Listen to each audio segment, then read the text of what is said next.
Marine ഫ്ലേവേഴ്സിൻ്റെ ചെറിയൊരു വീഡിയോയിലേക്ക് സ്വാഗതം. ഇന്ന് ഒരു ഐറ്റം റെഡി ആയിട്ടുണ്ട്. ഇതിന് ഇവിടെ പറയുന്ന പേര് CD കാരലെന്നാണ്. മറ്റുള്ള സ്ഥലങ്ങളിലെ പേരെനിക്കറിയില്ല. അപ്പോൾ ഓരോ സ്ഥലങ്ങളിലും ഏത് പേരാണെന്ന് ഉള്ളത് കമൻറ്റ് ഇടുകയാണെന്നുണ്ടെങ്കിൽ ഞങ്ങൾക്കും വലിയ ഉപകാരമായിരുന്നു. അപ്പോൾ ഈ ഐറ്റമാണ് ഇന്ന് റെഡി ആയിട്ടുള്ളത്. മിനിമം സോൾട്ടഡ് ആയിട്ട് ആണ് ഇത് തയ്യാറാക്കിയിരിക്കുന്നത്. ഇപ്പോൾ ഈ കാണുന്നതാണ് 1/4 കിലോ എന്ന് പറയുമ്പോൾ അതിനകത്ത് 25 മീൻ തൂങ്ങുന്നുണ്ട്. 250 ഗ്രാം 25 മീൻ തൂങ്ങുന്നുണ്ട്.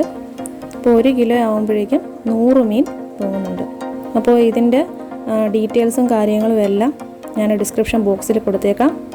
ഓർഡർ ചെയ്യാനായിട്ടുള്ള ലിങ്കും ഡിസ്ക്രിപ്ഷൻ ബോക്സിൽ കൊടുത്തേക്കാം. വാട്സപ്പ് നമ്പറും ബാക്കി എല്ലാ ഡീറ്റെയിൽസും ഡിസ്ക്രിപ്ഷൻ ബോക്സിലുണ്ടായിരിക്കും. അപ്പോൾ ആവശ്യമുള്ളവർക്ക് ഓർഡർ ചെയ്യുക. തിങ്കളാഴ്ച ആയിരിക്കും ഇനി നമ്മൾ ഡിസ്പാച്ച് ചെയ്യുക. അപ്പോൾ അടുത്തൊരു വീഡിയോ ആയിട്ട് കാണുന്നത് വരേക്കും bye bye. Thank you so much.